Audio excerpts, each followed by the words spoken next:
مسجد میں تو منافقین بھی آتے تھے، تو منافق کے دل میں رتی بھر ایمان نہیں ہوتا. گویا دل کا معاملہ اللہ کے پاس ہے، دل کا حساب اللہ نے لینا ہے. ہم ظاہر کے پابند ہیں، ظاہری طور پر جو نماز پڑھتا ہے، جو زکوٰۃ دیتا ہے، بس ٹھیک ہے. فَإِخْوَانُكُمْ فِي الدِّينِ. خون کے رشتے وہ کام نہیں کرتے جو دین کے رشتے کام کرتے ہیں.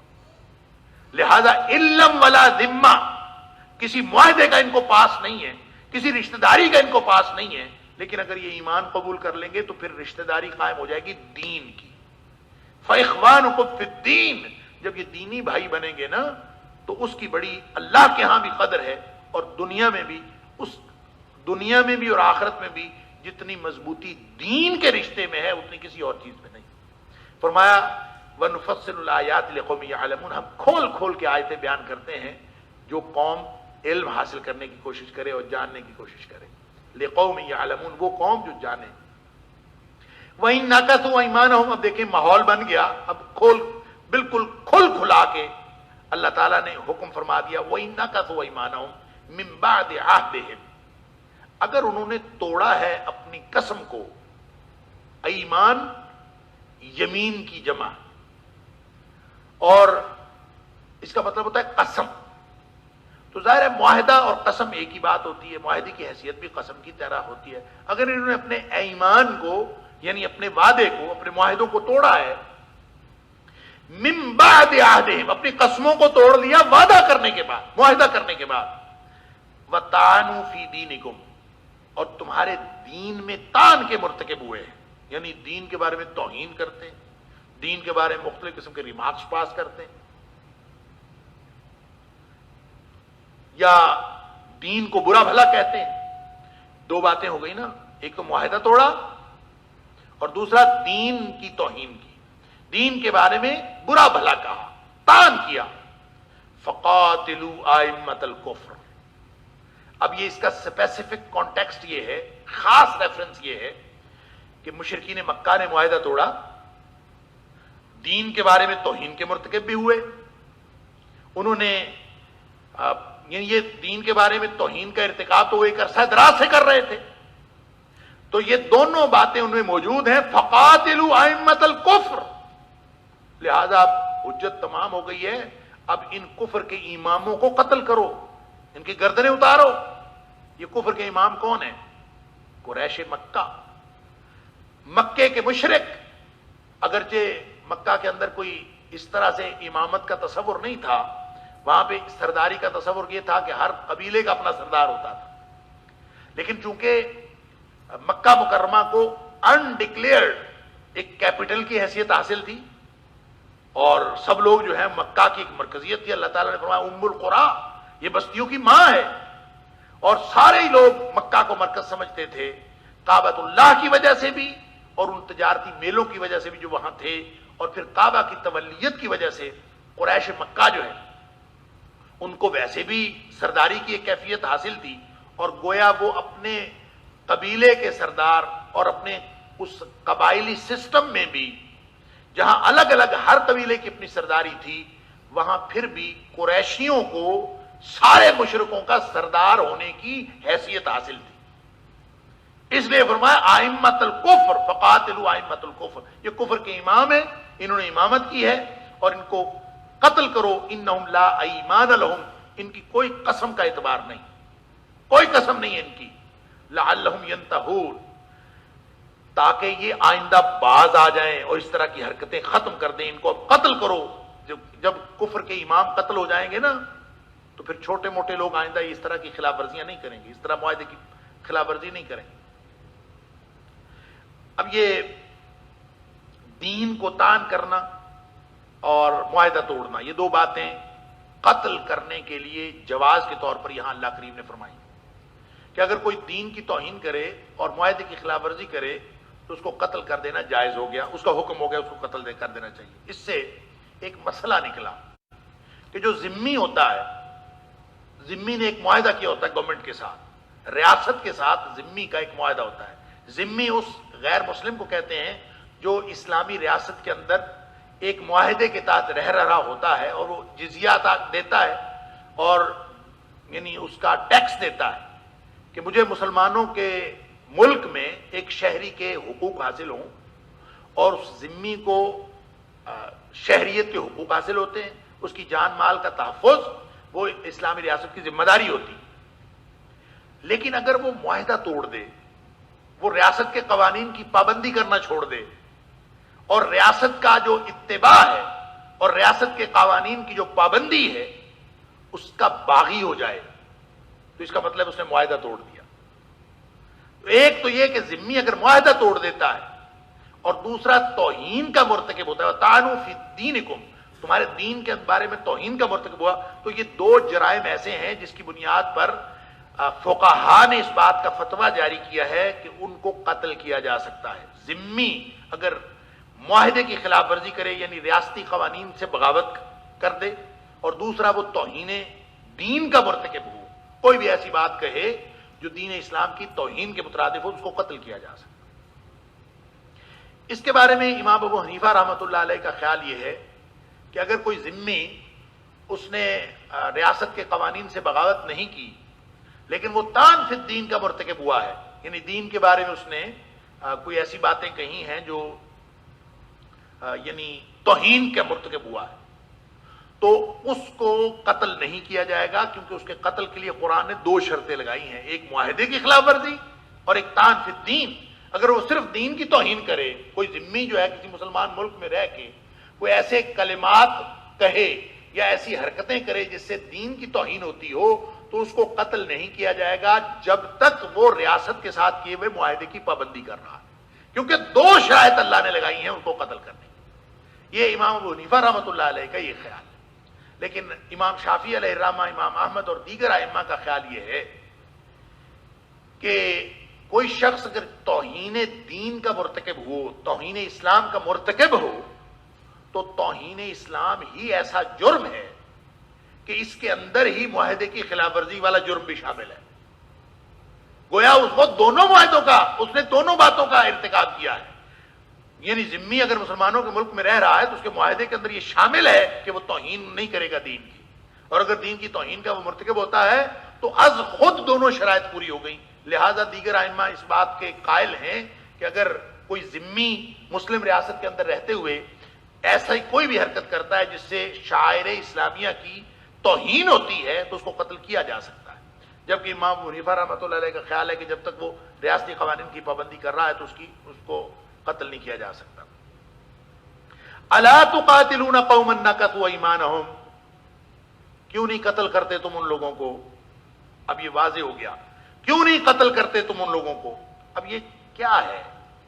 ایک دفعہ کہہ دیا جائے قتل کرو، بس بات ختم ہو گئی. بار بار حکم، بار بار حکم. مسئلہ کیا تھا؟ اس ماحول کو سمجھنے کی کوشش کریں.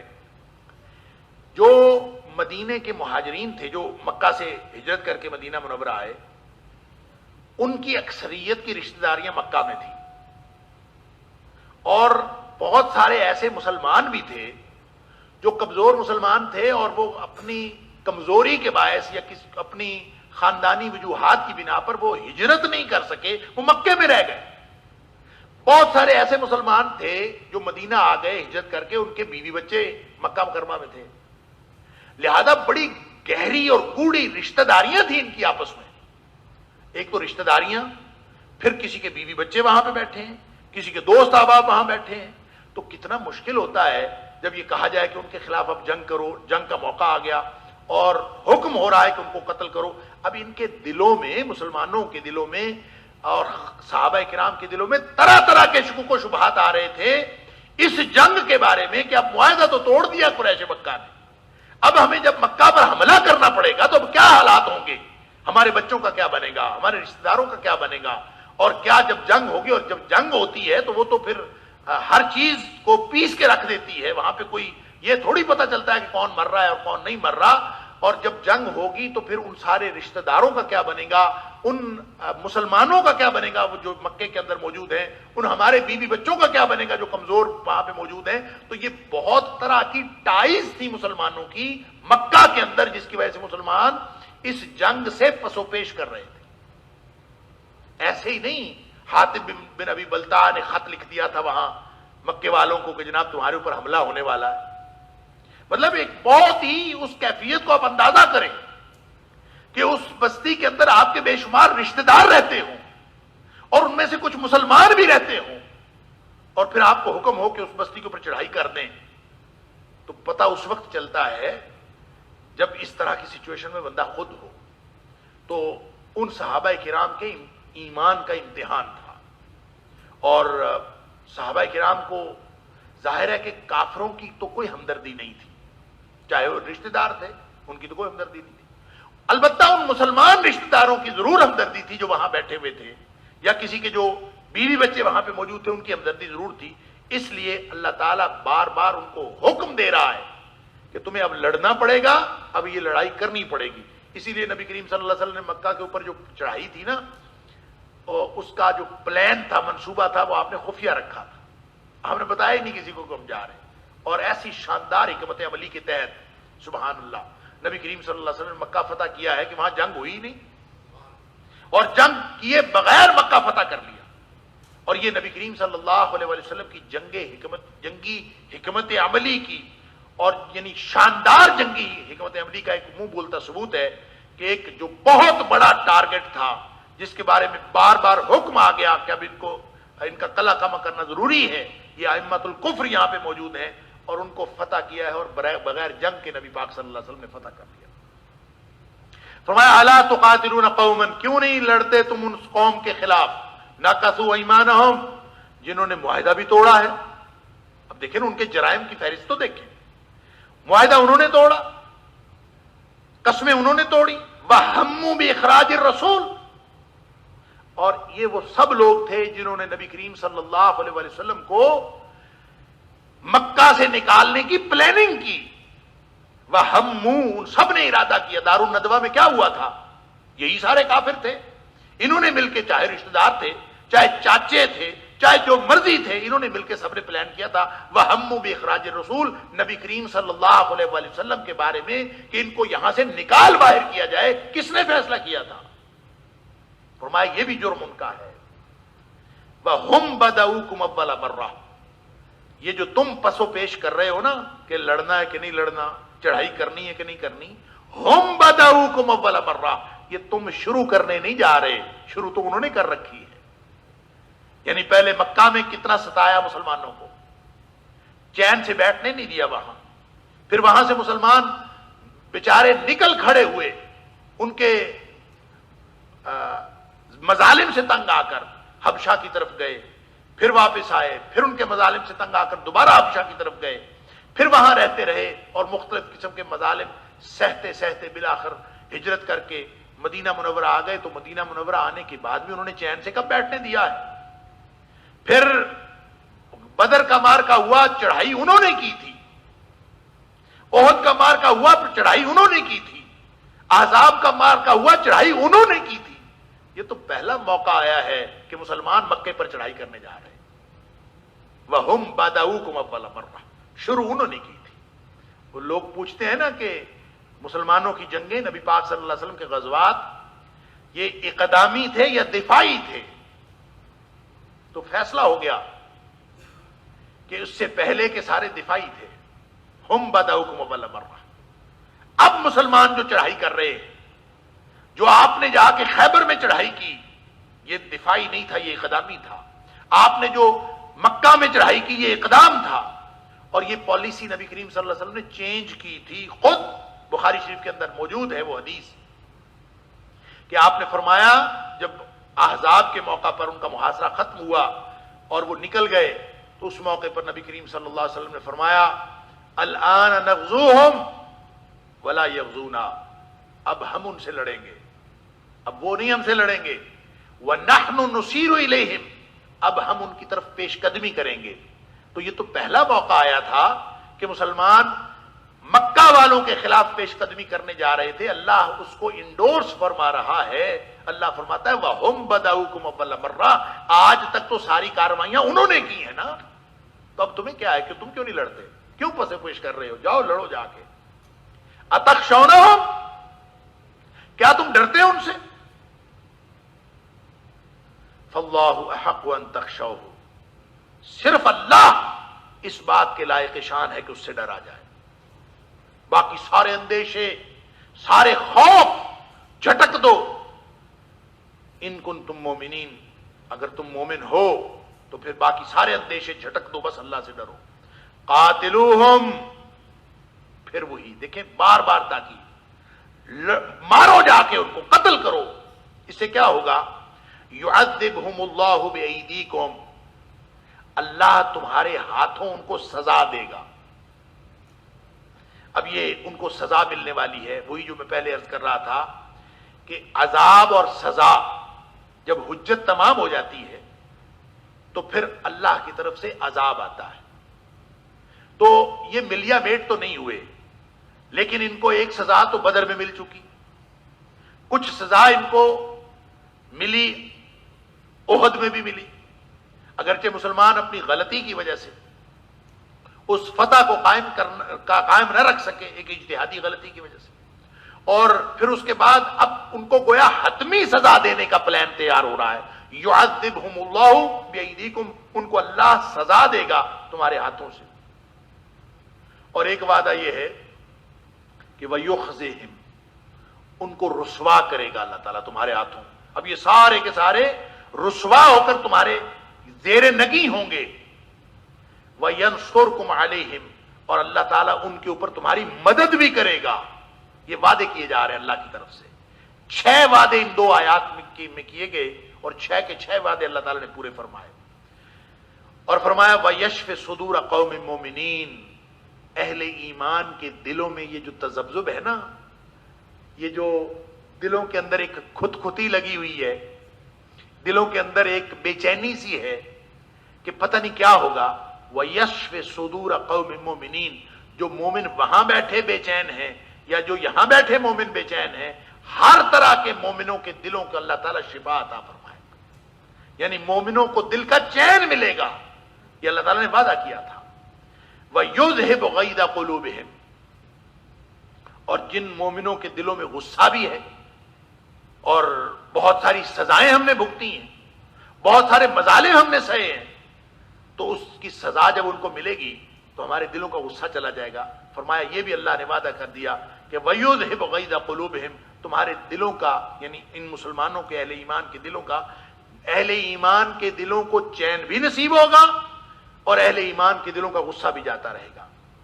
وَيَتُوبُ اللَّهُ عَلَى مَن يَشَاءُ، اور اللہ تعالیٰ جس جس کو چاہے گا ان کی توبہ قبول کر لے گا، کہ جو ان میں سے کافروں میں سے جو توبہ کر لے گا اللہ تعالیٰ اس کی توبہ قبول کر لے گا.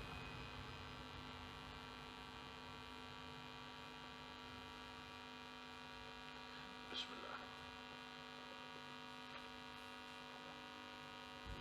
الحمدللہ.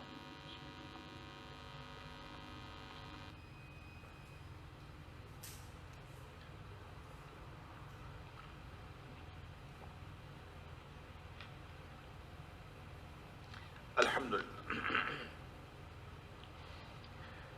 وَيَتُوبُ اللَّهُ عَلَى مَن يَشَاءُ، اور اللہ تعالیٰ جس کا چاہے گا اس کی توبہ قبول کر لے گا. اس سے مراد کون ہے؟ اس سے مراد اہل ایمان بھی ہو سکتے ہیں، اس سے مراد اہل کفر بھی ہو سکتے ہیں کہ ان میں سے جو توبہ کرے گا اس کی توبہ قبول ہو جائے گی.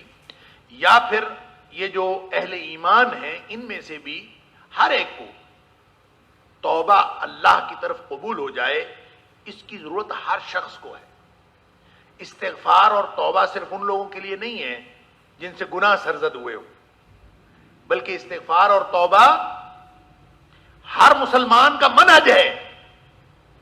اس کا تعلق گناہ کے ساتھ نہیں ہے، یعنی گناہ سے بھی توبہ کرتے ہیں، گناہ سے معافی مانگتے ہیں، لیکن اگر گناہ نہ بھی ہوا ہو. اب نبی کریم صلی اللہ علیہ وسلم سے کیا گناہ سرزد ہوا تھا؟ نبی پاک صلی اللہ علیہ وسلم تو گناہ سے پاک تھے، اور نبی پاک صلی اللہ علیہ وسلم فرماتے ہیں میں ایک دن میں 70 سے زیادہ مرتبہ توبہ اور استغفار کرتا ہوں، اور ایک روایت میں فرمایا 100 دفعہ توبہ اور استغفار کرتا ہوں.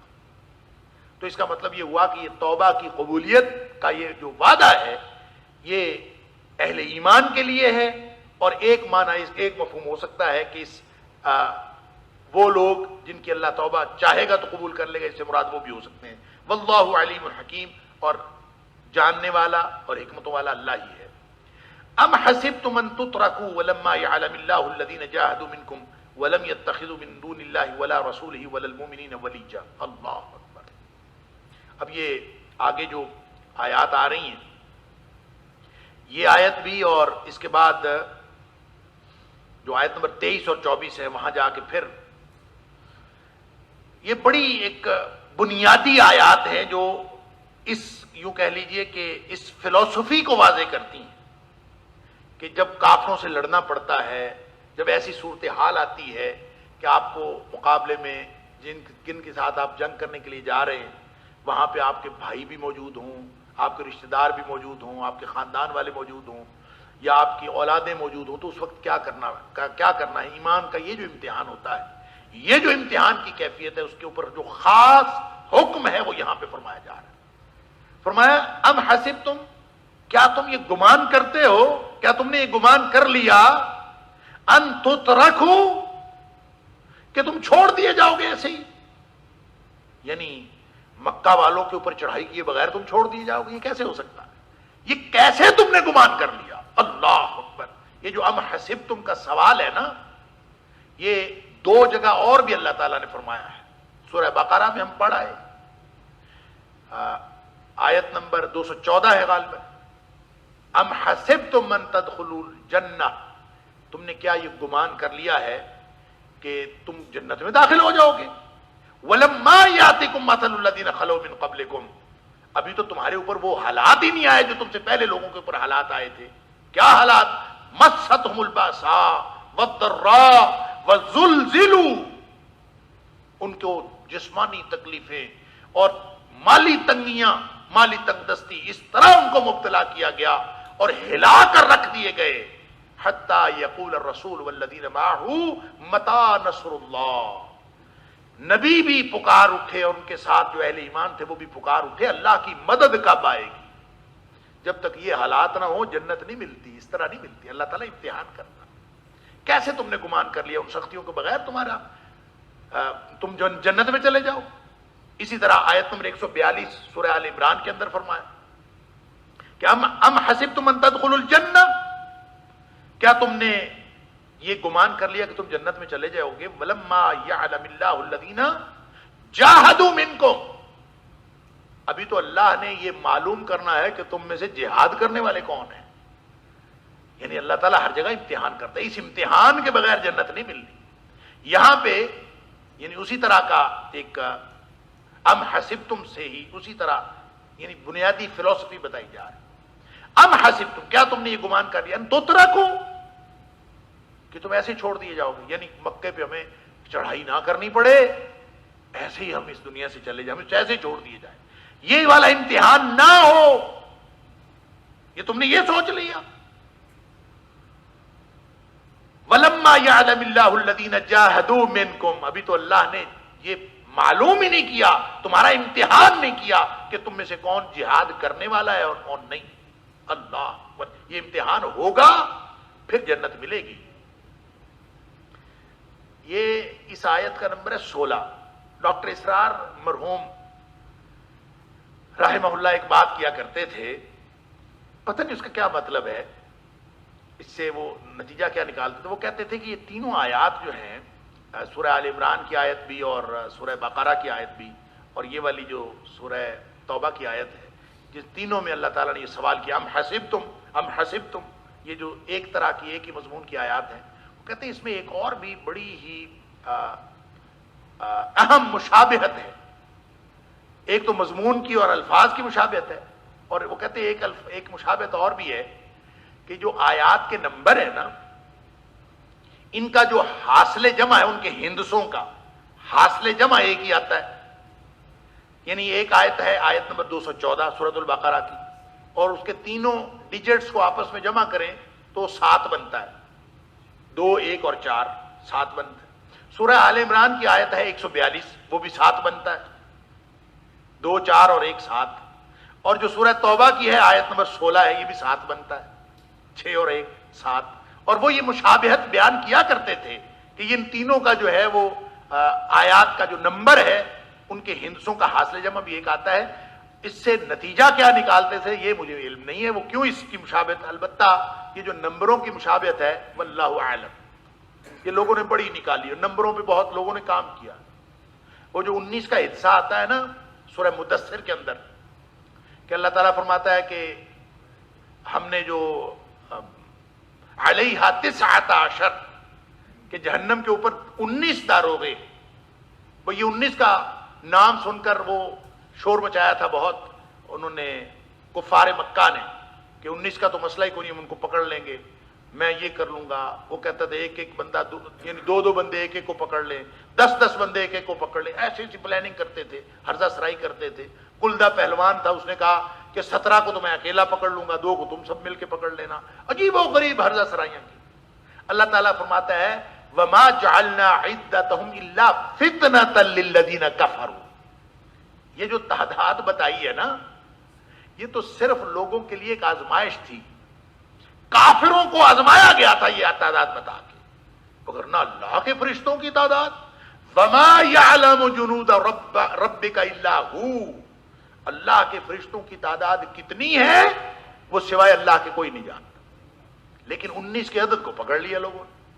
اور اسی طرح یہ 19 کے عدد میں پھر ایسا کام ہوا ہے بڑا بڑا، اب تک تحقیقات ہو رہی ہیں، لوگوں نے کتابیں لکھ ماری، یہ والا بھی 19، فلاں کے نمبر 19، ادھر 19، یہ 19 اعداد کے 19، اور ایسا 19 کے حصے سے چیزیں نکالنی ہیں اور اس کو قرآنی علم بنا کے پیش کیا۔ ہو سکتا ہے اس میں کوئی علم ہو، اللہ عالم، لیکن یہ اعداد اور نمبروں کا حساب کتاب یہ نہ تو اس کی طرف کوئی نبی پاک صلی اللہ علیہ وسلم نے اشارہ کیا ہے، نہ کوئی صحابہ کرام سے ہمیں کوئی اس طرح کا اشارہ ملتا ہے، لیکن ہو سکتا ہے کہ علم کی کوئی ایسی جہت ہو کہ یہ قرآن ایک معجزہ ہے نا، لا تنقضی عجائب ہو، اس کے عجائبات کبھی ختم نہیں ہو سکتے۔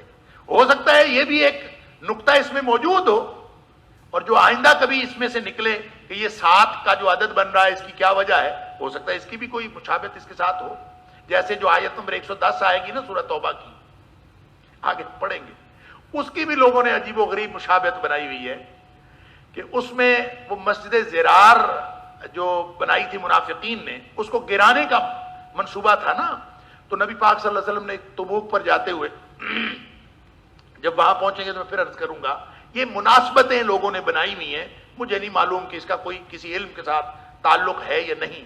جیسے یہ 7 کا عدد ہے تو وہاں لوگوں نے مناسبت پتہ کیا بنائی ہے، آیت نمبر ہے 110 اور سورت کا نمبر ہے 9 اور پارے کا نمبر ہے 11 نمبر پارا، 9 نمبر سورت، گویا 9-11 ہو گیا، اور 9-11 ہو گیا، اور آیت کا نمبر ہے 110۔ کہتے ہیں وہ جو عمارت تھی وہ 110 منزلہ تھی جو گری 9-11 کو، تو وہ کہتے ہیں کہ اس میں 9-11 والی عمارت کا ذکر ہے، حالانکہ اس میں ذکر ہے کہ یہ جو مسجد زرار گری ہے نا، اور مسجد زرار گرائی گئی، ہوا یوں تھا کہ نبی کریم صلی اللہ علیہ وسلم کو منافقین نے مسجد بنا کے کہا کہ آپ ہماری مسجد میں تشریف لائیں، وہاں پہ دعا بھی کریں، نماز بھی پڑھیں، ہم نے مسجد بنائی ہے۔ نبی کریم صلی اللہ علیہ وسلم اس وقت پابرکاب تھے تبوک کے لیے، آپ نے فرمایا میں واپس آ کے آؤں گا، آپ وعدہ کر کے آپ تشریف لے گئے۔ راستے میں ہی اللہ تعالیٰ نے بذریعہ وحی بتا دیا کہ یہ جو مسجد بن رہی ہے یہ تو مسلمانوں کے خلاف کمین گاہ کے طور پر بن رہی ہے، لہذا یہ مسلمانوں کو نقصان پہنچانے کے لیے ہے۔ تو چونکہ درارن کے الفاظ ہیں کہ یہ مسجد جو ہے مسلمانوں کو نقصان پہنچانے کے لیے ہے، اس سے اس کا مسجد کا نام بھی مسجد زرار پڑ گیا، حالانکہ زرار کا مطلب ہے نقصان پہنچانے والا۔ تو اس پر نبی پاک صلی اللہ علیہ وسلم نے ابھی منافق انتظار کر رہے تھے کہ نبی پاک صلی اللہ علیہ وسلم تشریف لائیں گے واپس تو ہماری مسجد میں آئیں گے۔ نبی کریم صلی اللہ علیہ وسلم مدینہ پہنچنے سے پہلے آپ نے صحابہ کو حکم دیا، پہلے ہی پیغام پہنچا دیا کہ آپ جائیں اور اس مسجد کو گرا دیں۔ نبی کریم صلی اللہ علیہ وسلم ابھی پہنچے نہیں ہیں، منافقین انتظار کر رہے ہیں کہ آپ پہنچیں گے تو آپ نے وعدہ کیا آپ تشریف لائیں گے۔ نبی کریم صلی اللہ علیہ وسلم کے پہنچنے سے پہلے ہی مسجد گرا دی گئی۔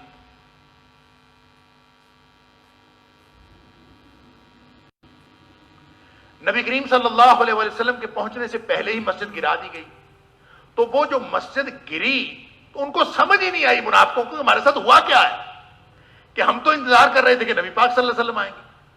تو اللہ تعالیٰ نے وہاں یہ فرمایا ہے کہ یہ جو لا تزالہم، یہ جو ان کی جو انہوں نے بلڈنگ بنائی تھی، ان کی جو عمارت ہے، یہ ہمیشہ ان کے دلوں میں کھٹکا پیدا کرتی رہے گی کہ ہوا کیا تھا ہمارے ساتھ، مرتے دم تک جو ہے وہ ان کے ان کے دلوں میں یہی رہے گا، خیال رہے گا پتہ نہیں ہمارے ساتھ کیا ہوا، ان کو پتہ نہیں چلا، عمارت گری لیکن پتہ نہیں چلا کیا ہوا ہمارے ساتھ۔ تو لوگوں نے یہ مناسبت، کیونکہ وہ آیت نمبر 110 میں عمارت گرنے کی بات اور مضمون بھی عمارت گرنے کا ہے، اور آیت نمبر 110 ہے سورہ نمبر 9 اور پارہ نمبر 11، تو کہتے ہیں 9/11 کے ساتھ یہ اس کی بالکل مشابہت ہو گئی۔ ہو سکتا ہے بھائی، ہو سکتا ہے مشابہ ہو، قرآن ایک زندہ معجزہ ہے، کسی بھی واقعے کے ساتھ اس کا تعلق ہو سکتا ہے، اتفاقی مشابہت بھی ہو سکتی ہے، اور اس کا تعلق مستقلاً ان واقعات کے ساتھ، ان اعداد اور ان نمبروں کے ساتھ ہو سکتا ہے، واللہ عالم۔ لیکن یہ علم کی کوئی جہت ایسی نہیں ہے جس کے بارے میں کوئی اتھینٹک بات آج تک سامنے آئی ہو، لیکن ہو سکتا ہے کل کلام کوئی بات سامنے آ جائے تو پھر پتہ چلے کہ اعداد کا جو تعلق ہوتا ہے یہ کوئی خاص علم ہے، اور اس علم کے ساتھ، کیونکہ قرآن کے اعجاز کے بارے میں نبی پاک صلی اللہ علیہ وسلم کا یہ فرمان قیامت تک کے لیے اوپن ہے کہ لا تنقضی عجائبہ، قرآن کے عجائبات کبھی ختم نہیں ہو سکتے، ولا یخلق عن کثرت الرد، نہ یہ پڑھ پڑھ کے پرانا ہو سکتا، اس کے عجائبات نکلتے رہیں گے نئے نئے۔ تو ہو سکتا ہے یہ اعداد کے اعتبار سے جو لوگوں کی مناسبتیں نکالنا ہے، یہ بھی کل کلام بہت بڑے نتائج نکالے اور لوگ حیران ہو جائیں کہ یہ تحقیق کا پہلو بھی قرآن حکیم کی حقانیت اور صداقت پر دلیل ہے۔ واللہ عالم۔ آج کا وقت ختم ہو گیا، اللہ تعالیٰ مجھے اور آپ کو، ہم سب کو قرآن سمجھنے اور عمل کرنے کی توفیق عطا فرمائے۔ وآخر دعوانا ان الحمد للہ رب العالمین۔